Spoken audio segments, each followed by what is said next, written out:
किसी भी विषय को समझने का दो तरीका है, या तो माने या फिर जाने। आपने अक्सर लोगों को ये कहते सुना होगा कि अगर मेरी बात नहीं माननी तो मत मानो, खुद करके देख लो, पता चल जाएगा कि क्या गलत है और क्या सही है। जिस भी बात को आप मान लेते हैं उसको आप जान लेते हैं, क्योंकि उसको जानने की इच्छा आपकी समाप्त हो जाती है। उदाहरण के लिए आपका दोस्त बोलता है कि चलो शराब पीने डांस बार चलते हैं, देखना बहुत मजा आएगा। तो आप बोलते हैं कि नहीं, मुझे नहीं जाना, क्योंकि पापा ने बताया है कि शराब पीना गलत है। आपने अपने पापा की बात दिल से मान ली थी कि शराब पीना गलत है, इसलिए अब आप में ये जानने की इच्छा समाप्त हो गई है कि शराब पीने में मजा आता है या नहीं। जिस बात को आप जान लेते हैं उसको मानने की जरूरत नहीं होती। उदाहरण के लिए आपको नहीं पता था कि मिर्ची का स्वाद कैसा होता है, आपने मिर्च खाया और वो तीखा लगा। अब आपने खुद जान लिया कि मिर्च का स्वाद तीखा होता है। अब आपसे मिर्च के स्वाद के बारे में कोई कुछ भी कहे आपको कोई फर्क नहीं पड़ेगा, क्योंकि आपने खुद जान लिया है कि मिर्च का स्वाद तीखा है। इसको मैं एक और उदाहरण से समझाता हूँ।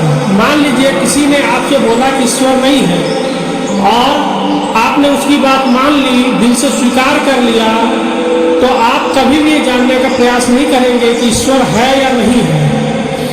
और यदि आपने उसकी बात नहीं मानी और खुद जान लिया कि ईश्वर है, तो फिर कोई कुछ भी कहे आपको कोई फर्क नहीं पड़ेगा। इसलिए सिर्फ उन लोगों की बात माने जो आपके शुभचिंतक हैं, उनकी बात कभी न माने जो आपके शुभचिंतक नहीं है, क्योंकि यदि आपने कोई गलत धारणा अपने दिमाग में स्टोर कर लिया तो वह आपको जिंदगी भर परेशान करेगा। जब बच्चा जन्म लेता है तो वो संसार के बारे में कुछ नहीं जानता, उसका दिमाग कोरा कागज होता है, उसको जो भी बताया जाता है वो उसको मानता चला जाता है। लेकिन जैसे जैसे वो बड़ा होता है वैसे वैसे उसको जो बातें बताया गया है उसके दिमाग में स्टोर होता रहता है। एक समय के बाद उसके दिमाग में इतनी सामाजिक जानकारी इकट्ठी हो जाती है कि वो नई चीज़ों को जानने के लिए अपने तर्क शक्ति का प्रयोग करने लगता है।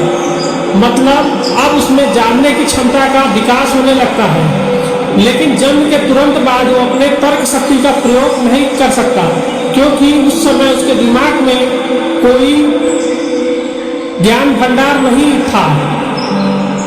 अगर एक बच्चे को जन्म के 3 से 4 साल के अंदर ही यह बात बताई जाए कि रावण को कृष्ण ने मारा था या 2 + 2 = 5 होता है, तो वो मान लेगा, और ये गलत बात उसके दिमाग में स्टोर हो जाएगी। बाद में उसे ये समझाना बहुत मुश्किल हो जाएगा कि 2 + 2 = 4 होता है या रावण को राम ने मारा था।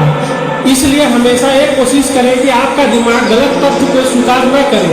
लेकिन यदि किसी बच्चे को 10 साल की उम्र के बाद बताई जाए कि रावण को कृष्ण ने मारा था या 2 + 2 = 5 होता है, तो नहीं मानेगा, क्योंकि उसके दिमाग में पहले से बात स्टोर है कि रावण को राम ने मारा था और 2 + 2 = 4 होता है, और उसने इस बात को मान लिया, वो पहले से इस बात को दिल से स्वीकार कर चुका है। हमेशा ये कोशिश करें कि आपका दिमाग सही तथ्य को जल्दी स्वीकार करे। समस्या तब होता है जब हम न तो किसी विषय पर किसी और की बात मानने को तैयार होते हैं और ना ही खुद उस विषय को जानने की कोशिश करते हैं। सभी इंसान की आदत होती है कि उम्र बढ़ने के साथ उसके मानने की क्षमता कम होती चली जाती है और जानने की क्षमता बढ़ती चली जाती है। लेकिन यदि उम्र बढ़ने के साथ आप में जानने की इच्छा का विकास नहीं हो रहा है तो आपको अपने जीवन में बहुत सारी समस्या का सामना करना पड़ सकता है। क्योंकि यदि आप किसी भी विषय को मानने को तैयार नहीं हैं और उसे जानने की कोशिश नहीं कर रहे हैं तो आप उस विषय में कुछ भी नहीं कर सकते। उदाहरण के लिए यदि आपसे कोई ये बोले कि शराब पीना गलत है, आपने उसकी बात नहीं मानी और एक जानने का प्रयास भी नहीं किया कि शराब पीना गलत है या सही, तो आप कभी नहीं जान पाएंगे कि शराब पीना गलत है या सही। हो सकता है आप में से बहुत से लोग मेरे विचार से सहमत नहीं हो। आपका जो भी विचार हो मुझे कमेंट करके जरूर बताएं।